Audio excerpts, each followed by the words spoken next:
আরজিকর হাসপাতালে মৃত তরুণী চিকিৎসকের বাড়িতে মুখ্যমন্ত্রী মমতা বন্দ্যোপাধ্যায়।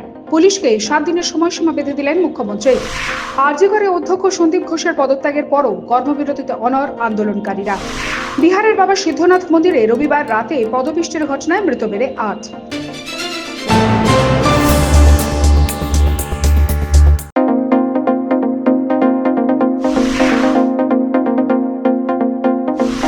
আরজিকর হাসপাতালে মৃত তরুণী চিকিৎসকের সোদপুরের বাড়িতে আসেন মুখ্যমন্ত্রী মমতা বন্দ্যোপাধ্যায়। পরিবারের সদস্যদের সঙ্গে কথা বলেন তিনি। রবিবারের মধ্যে ঘটনার কিনারা করতে না পারলে সিবিআই এর হাতে তদন্ত ভার দেওয়া হবে পুলিশকে, ডেডলাইন মুখ্যমন্ত্রীর। তদন্তের ব্যাপারে সাংবাদিকদের জানান পুলিশ কমিশনার বিনীত গোয়েল। এবং আমি চাই পুলিশ যত তাড়াতাড়ি সম্ভব দোষীদের গ্রেপ্তার করবে। আর রবিবার পর্যন্ত যদি তারা কুল কিনারা করতে না পারেন, কারণ ভেতরেও তো অনেকে আছে, তাহলে এই কেসটা আমরা আমাদের হাতে রাখবো না, আমরা সিবিআই কে দিয়ে দেবো।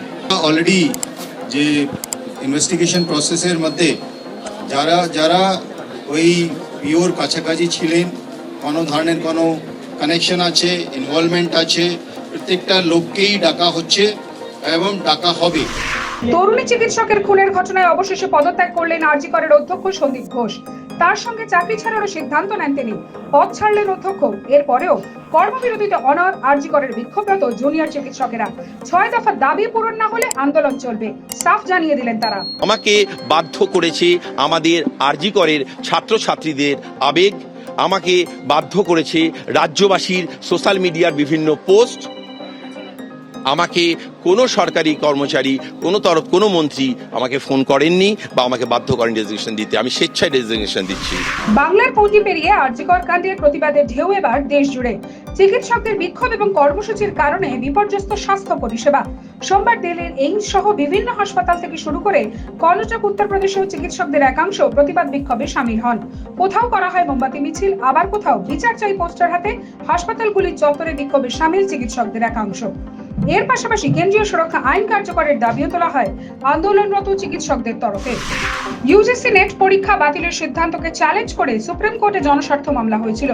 সোমবার সেই মামলা খারিজ করে দিল দেশের শীর্ষ আদালত।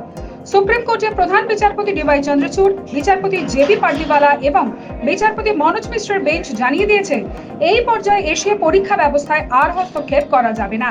3 বিচারপতির বেঞ্চের পর্যবেক্ষণ 21শে আগস্ট পুনরায় পরীক্ষা হওয়ার আবেদন করা হয়েছে। এই সময় আদালত হস্তক্ষেপ করলে অনিশ্চয়তা এবং বিশৃঙ্খলা তৈরি হতে পারে। আবারও পদপিষ্টে মৃত্যুর ঘটনা। বিহারের বাবা সিদ্ধনাথ মন্দিরে রবিবার রাতে পদপিষ্টের ঘটনায় মৃত বেড়ে 8, আহত হয়েছেন আরো অনেকে। রাতে পুজো উপলক্ষে ওই মন্দিরে বহু মানুষ একত্রিত হয়েছিলেন। তখনই আচমকা হুড়োহুড়ি পড়ে যায় তাদের মধ্যে। সকলেই আগেভাগে মন্দির থেকে বেরোনোর চেষ্টা করছিলেন। অনেকে ভিড়ের ধাক্কায় পড়ে যান। শ্রাবণ মাসের বছরের অন্যান্য সময়ের চেয়ে ভিড় বেশি থাকে এই মন্দিরে। বাগডোগরায় ভয়াবহ পথ দুর্ঘটনা। বেপরোয়া গাড়ির ধাক্কা পথ চলতি পুণ্যার্থীদের। 6 জনকে পিষে মারে ওই ঘাতক গাড়ি। গুরুতর জখম আরো কয়েকজন।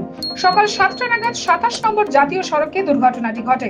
জানা গিয়েছে, দল বেঁধে বাগডোগরা মুনি চা বাগানের কাছে জঙ্গলি বাবার শিব মন্দিরে জল ঢালতে যাচ্ছিলেন একদল পুণ্যার্থী। অকস্মাৎ পিছন দিক থেকে বেপরোয়া গতিতে এসে একটি গাড়ি পুণ্যার্থীদের ধাক্কা মারে। গাড়ির চালক ও আরোহীরা পুজো দিয়ে ফিরছিলেন, সকলেই পলাতক।